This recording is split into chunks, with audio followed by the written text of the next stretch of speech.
Good morning students.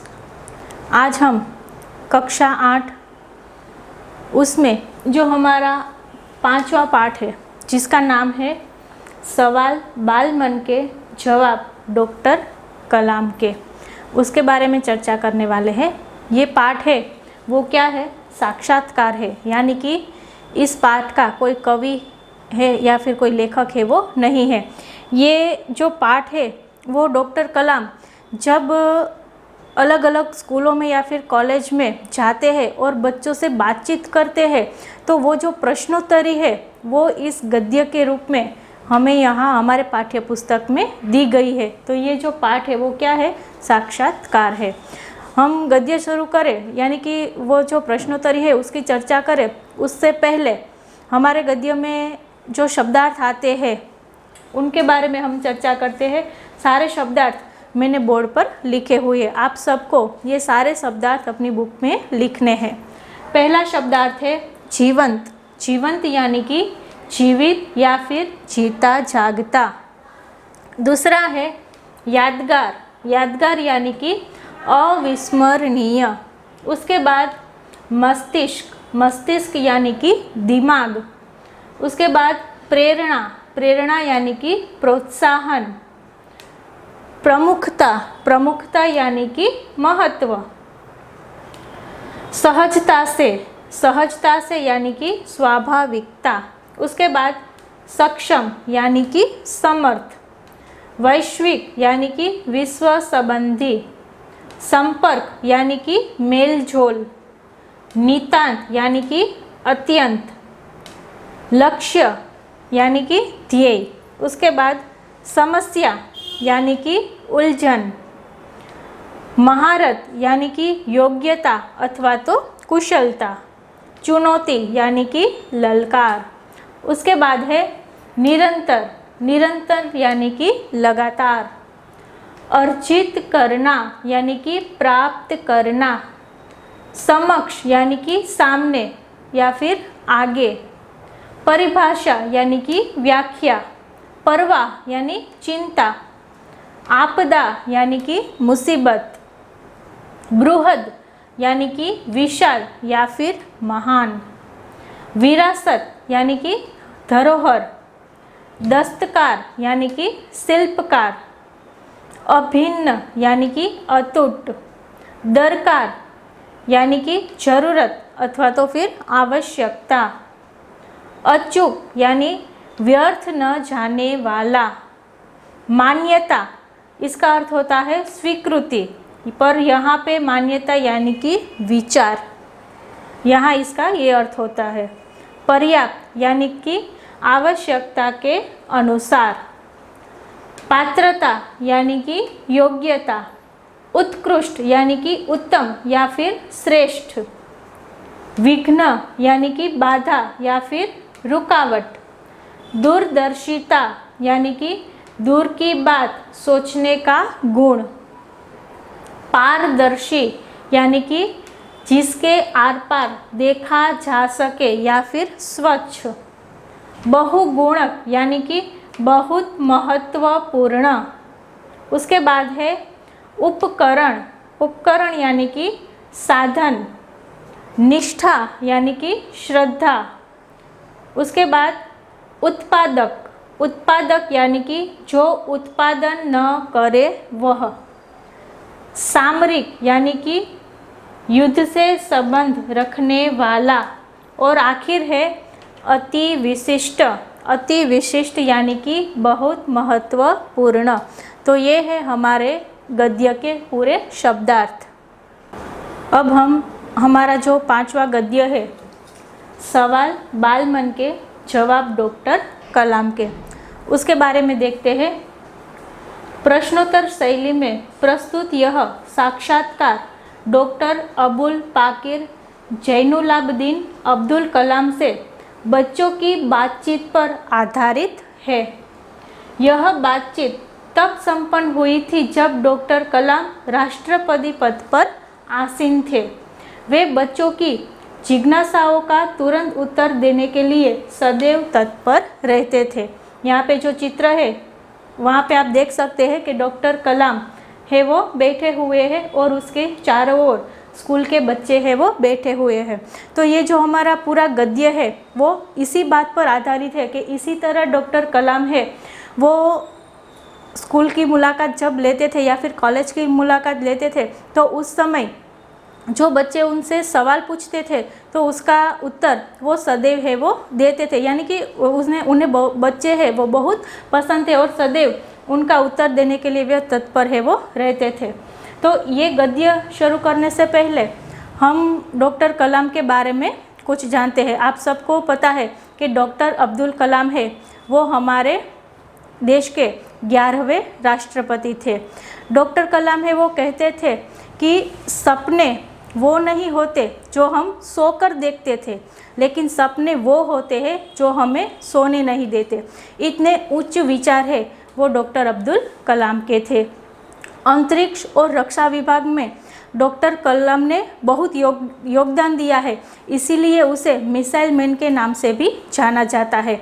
अब doctor कलाम के जीवन के बारे में हम कुछ देखें तो डॉक्टर अब्दुल कलाम है उसका जन्म 15 अक्टूबर 1931 में तमिलनाडु राज्य के रामेश्वरमपुरम नाम के एक मुस्लिम परिवार में उनका जन्म है वो हुआ था।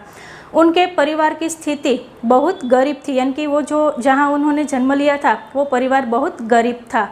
तो इसीलिए उनके जो पिता है वो उनका व्यवसाय क्या था, तो उनके पिता का व्यवसाय एक नाविक का था। तो उनके पिता है वो जो भी हिंदू यात्री है वो रामेश्वरम की यात्रा में आते हैं तो वो यात्रियों को रामेश्वरम के मंदिर के किनारे पहुंचाने का काम है वो करते थे। उनकी परिस्थिति इतनी थी कि 2 वक्त की रोटी भी उन्हें मिले तो वो भी उन लोगों के लिए बहुत बड़ी बात थी। लेकिन डॉक्टर कलाम है वो बचपन से ही पढ़ाई लिखाई में बहुत आगे थे और ये बात उनके माता पिता अच्छी तरह से समझते थे। तो डॉक्टर कलाम वो अपनी प्रारंभिक शिक्षा है वो अपने पास वाले गांव में ही लेते हैं और साथ ही साथ वो अपने पिता को आर्थिक मदद करने के लिए जो उनके पास समय बचता है उसमें वो न्यूज़पेपर और मैगज़ीन बेचने का काम भी करते हैं, यानी कि उनके पिता को आर्थिक सहाय भी वो करते थे। तो पढ़ाई के साथ साथ ये सब काम है वो भी डॉक्टर कलाम करते थे। तो शुरुआत की शिक्षा उन्होंने अपने पास के गांव से ली। उसके बाद आगे की शिक्षा के लिए वो तिलीपुरी चिल्लम में सेंट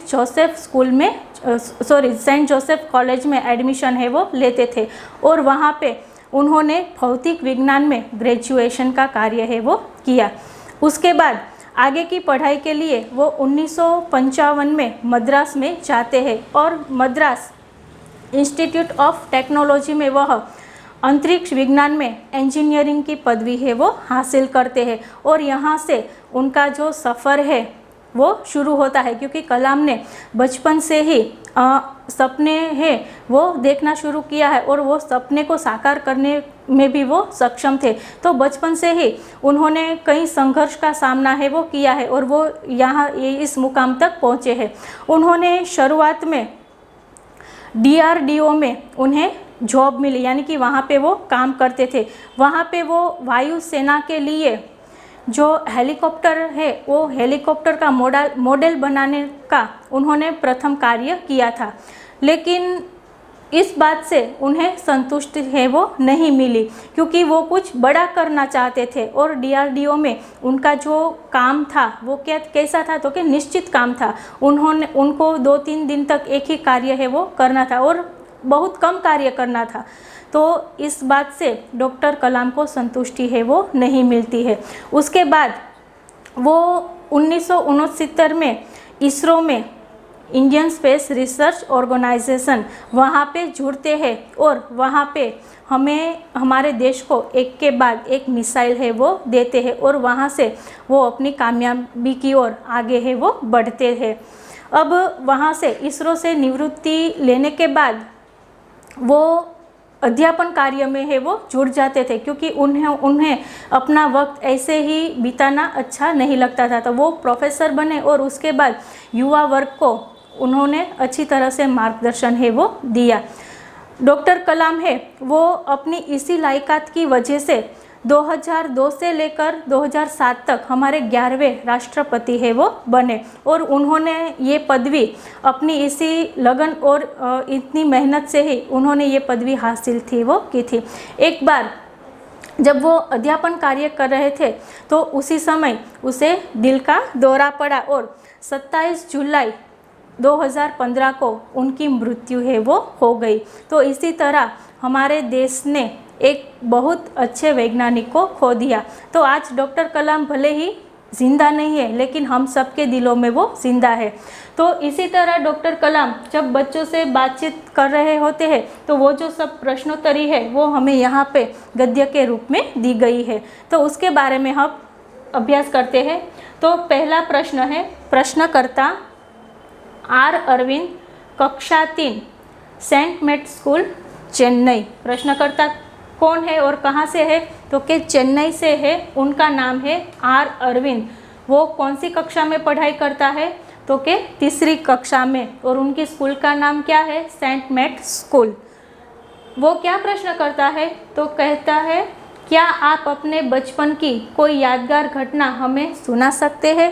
प्रश्न क्या है कि डॉक्टर कलाम से कहते हैं, क्या आपके बचपन की कोई ऐसी यादगार घटना है जो आपको अभी तक याद है?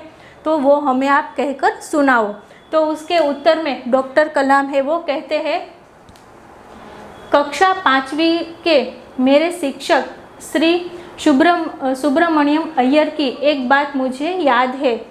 एक दिन कक्षा में वे हमें यह बता रहे थे कि पक्षी कैसे उड़ता है। उन्होंने हमें रामेश्वरम के समुद्र तट पर ले जाकर उसका जीवंत उदाहरण दिया। वह ऐसी यादगार घटना थी जो मेरे मन मस्तिष्क में हमेशा के लिए बैठ गई। इसी से मुझे आगे विज्ञान पढ़ने की प्रेरणा मिली। जो बच्चा है आर अरविंद है वो डॉक्टर कलाम से कहता है कि आपके जीवन का ऐसा कोई प्रसंग जो हमें बताइए जो आपको आज तक याद है। तो उसके जवाब में डॉक्टर कलाम कहते हैं कि जब मैं 5वीं कक्षा में था, जब डॉक्टर कलाम 5वीं कक्षा में थे, तब उसके शिक्षक ने, उनके शिक्षक का नाम है सुब्रमण्यम अय्यर। ये बात आप याद रखना। तो सुब्रमण्यम अय्यर एक दिन उन्हें कक्षा में पक्षी कैसे उड़ते हैं वो उन लोगों को सिखा रहे थे। तो ये बात सिखाने के लिए जो उनके शिक्षक है वो सभी बच्चों को स्वयं रामेश्वरम के समुद्र तट पर ले जा रहे हैं और उसके बाद पक्षी कैसे उड़ान भरते हैं वो जीवंत उदाहरण उन्होंने बच्चों को दिखाया। तो ये जो घटना है वो डॉक्टर कलाम को आज तक याद है। तो ये उनके बचपन की यादगार घटना थी और इसी से उन्हें विज्ञान पढ़ने की आगे की प्रेरणा है वो यहीं से उन्हें मिली थी। दूसरा प्रश्न है, सरयू मकर, कक्षा 5, वाल्मीकि नगर हिंदी माध्यमिक शाला, नागपुर। दूसरा प्रश्नकर्ता कौन है? तो के सरयू मकर कक्षा 5वीं में अभ्यास करता है, नागपुर है गांव का नाम, और उनकी स्कूल का नाम है वाल्मीकि नगर हिंदी माध्यमिक शाला। वो क्या प्रश्न करता है? तो के बचपन में हमें किस भाषा को प्रमुखता देनी चाहिए? उनका बहुत अच्छा सवाल है और आज के ज़माने में ये बहुत बढ़िया है कि हमें बचपन में कौन सी भाषा में अभ्यास करना चाहिए। आजकल हम देखते हैं तो इंग्लिश मीडियम का क्रेज़ हो गया है कि सब लोग अपने बच्चों को इंग्लिश मीडियम में ही पढ़ाना चाहते हैं, लेकिन ऐसा नहीं है। बचपन की जो शिक्षा है वो हमें हमारी मातृभाषा में ही लेनी चाहिए। तो उसके उत्तर में डॉक्टर कलाम है वो कहते हैं कि मैंने स्वयं माध्यमिक शिक्षा तक की पढ़ाई अपनी मातृभाषा के माध्यम से पूरी की है। कॉलेज और उससे आगे की शिक्षा अंग्रेजी माध्यम की संस्थाओं में हुई। मेरा मानना है कि हम कॉलेज में भी माध्यम के रूप में मातृभाषा का चुनाव कर सकते हैं, क्योंकि युवा अपनी मातृभाषा में ही सोचता है, उसी में अपनी बात सहजता से कहने में सक्षम होता है। पर इसमें कोई भी दो राय नहीं है कि वैश्विक स्तर पर संपर्क के लिए हमें अंग्रेजी जैसी एक संपर्क भाषा की नितांत आवश्यकता है। जो बालक है वो पूछता है कि बचपन में हमें कौन सी भाषा में अभ्यास है वो करना चाहिए, तो उसका उत्तर डॉक्टर कलाम बहुत अच्छी तरह से देते हैं कि प्रारंभिक जो हमारी शिक्षा है, माध्यमिक तक की शिक्षा है, वो हमें हमारी मातृभाषा में ही लेनी चाहिए। क्यों? क्योंकि हम जो सोचते हैं, हम जो बोलते हैं, वो हम अपनी मातृभाषा में ही बोलते हैं, और जो हम अपनी बात है अन्य लोगों के सामने जब रखते हैं तो सहजता से हम अपनी बात अपनी मातृभाषा में ही दूसरों के सामने रख सकते हैं।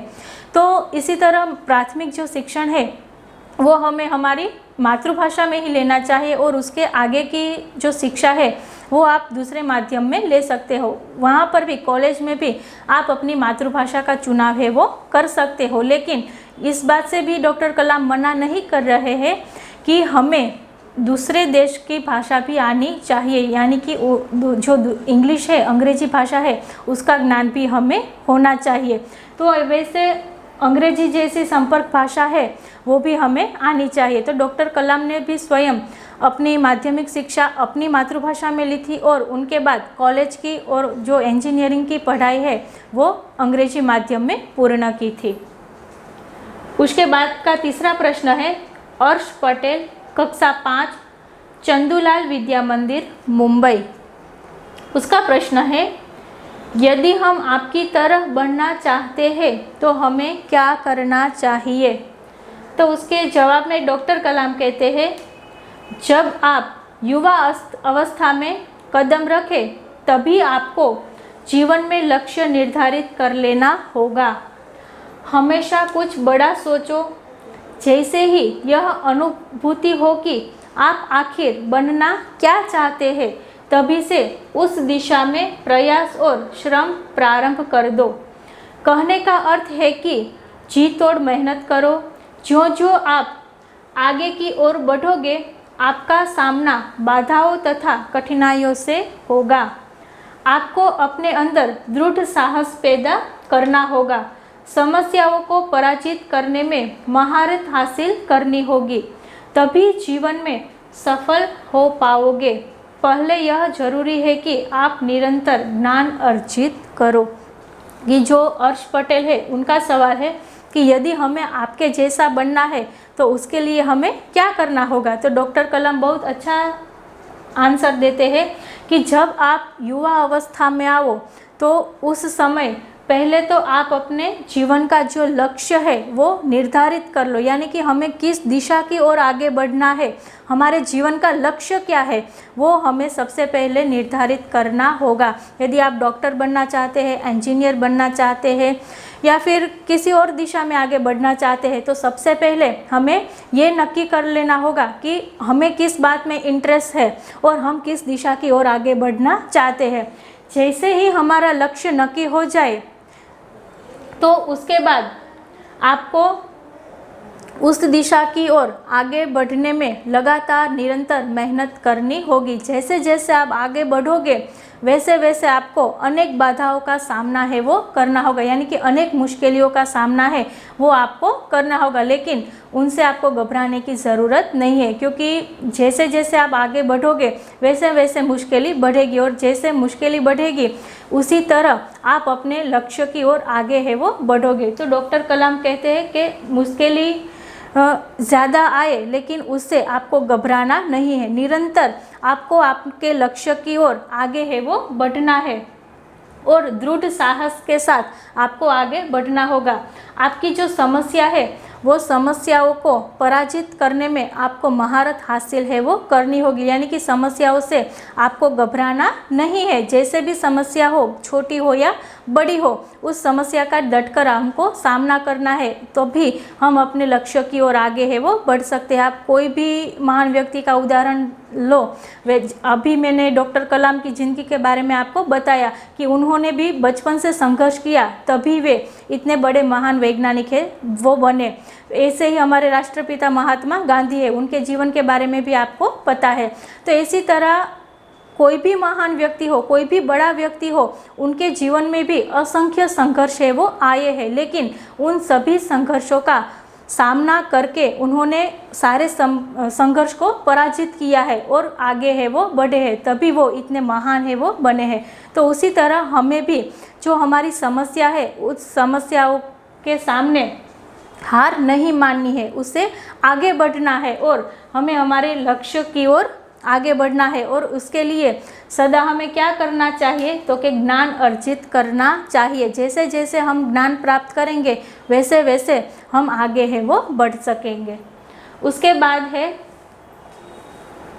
प्रश्न करता है चिराग जैन, कक्षा 7, बॉम्बे कैम्ब्रिज, अंधेरी पश्चिम, मुंबई।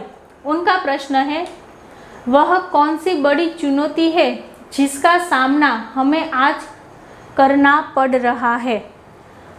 उसके जवाब में डॉक्टर कलाम कहते हैं भारत को सन 2020 तक एक विकसित राष्ट्र के रूप में परिवर्तित करना और देश के 1 अरब से अधिक नागरिकों के चेहरे पर मुस्कान देखना, यही राष्ट्र के समक्ष सबसे बड़ी चुनौती होगी। ये प्रश्न भी बहुत अच्छा है कि वो कहता है कि कौन सी चुनौती है जिनका सामना हमें आगे जाके करना पड़ेगा। तो डॉक्टर कलाम कहते हैं कि भारत में 2020 तक भारत को एक विकसित राष्ट्र के रूप में बनाना वे हमारे लिए सबसे बड़ी चुनौती होगी। और 1 अरब से अधिक नागरिकों को, हमारे देश की जनसंख्या है वो भी अधिक है, तो सभी नागरिक है उनके चेहरे पर मुस्कुराहट देखना और साथ ही साथ राष्ट्र में एक साथ रखना, वो हमारे सामने सबसे बड़ी चुनौती है वो होगी। उसके बाद का प्रश्न है प्रश्नकर्ता हर्ष चांडक, कक्षा 7, डॉक्टर एस राधाकृष्णन विद्यालय, मलाड, मुंबई। उनका प्रश्न है आपकी दृष्टि में साहस की परिभाषा क्या है।